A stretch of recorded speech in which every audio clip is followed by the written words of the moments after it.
This morning, the murder of Charlie Kirk is heightening concern about the rise in cases of political violence across the country. Our nation is broken, and I want to be very clear that this is a political assassination. Charlie Kirk's a casualty of war. Then candidate Trump was shot at a campaign rally in Pennsylvania last year. An audience member, firefighter Corey Comparator, was killed. Months later, a second attempt on Trump's life at his Florida golf course. The suspect is now on trial. This past June, a Minnesota state representative and her husband were shot and killed in their home. And in April, police say a man tried to kill Pennsylvania Governor Josh Shapiro, setting his home on fire. This kind of violence is becoming far too common in our society. It is not okay, and it has to stop. The list goes on. Then House Speaker Nancy Pelosi's husband was attacked in his home.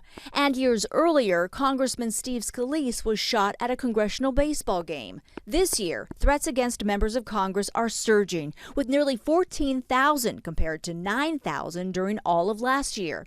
Many are asking, is the political temperature too hot? And is social media adding fuel to the fire? A lot of it has to do, I think, with a fragmented media landscape. People can express their views on social media freely.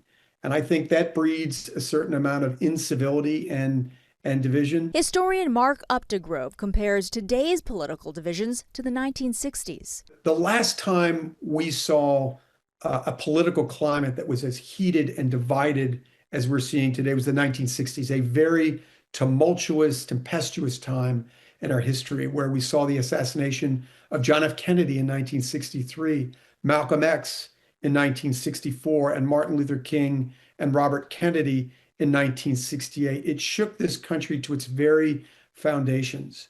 And it was a time of great change and upheaval. We saw the civil rights movement in full bloom. We saw the Vietnam War, which was wildly unpopular. These things ripped us apart as a nation. Eventually, we came out of it. But I think we saw then that political violence was not the answer to our problems. As for the threats against Congress, more funding has been allocated to boost security. Elizabeth, Perry. Andrea, thank you. A moment of silence for Charlie Kirk on Capitol Hill turned chaotic. The moment of silence gave way to a shouting match. Let's wait a minute. The House will be in order. The House will be in order.